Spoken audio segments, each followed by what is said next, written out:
ningependa kuwahimiza wananchi ya kwamba hii pombe haramu inatengenezwa pia kutumia madawa za kunyunyizia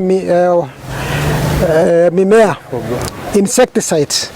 Hapa hivi tuko na insecticides aina mbili ambaye tumesikuta ya kwamba ilikuwa imechanganywa na hizi pombe, na hii ni sumu ambaye ni hatari kwa binadamu. Tumeweza kuweka mikakati na tumeamua kwa kauli moja kwamba kuanzia sasa tumeanza vita vikali dhidi ya bangi, mihadharati aina mbalimbali ikiwemo cocaine, ile wanaita kete, whatever name ambayo iko nayo, pamoja na chang'aa na hizi zingine zote tunatengenezwa, kwamba kuanzia siku hii ya leo moving forward tutahakikisha kama tunapigana hizi vita hadi tulete Isiolo katika hali ambayo utumiaji na uuzaji na usambazaji wa hii mihadharati na dawa za kulevya unakwisha. Dawa za kulevya zimeharibu watu binafsi, zimeharibu familia, jamii na pia taifa.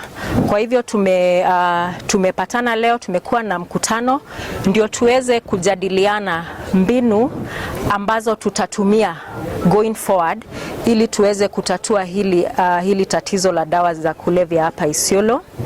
Na kama watu wa Isiolo tumeathirika pakubwa. Vijana wadogo, wale ambao wako shule, wale ambao wamemaliza shule, wametumia hizi dawa za kulevya, wengine wakapata shida ya kiakili.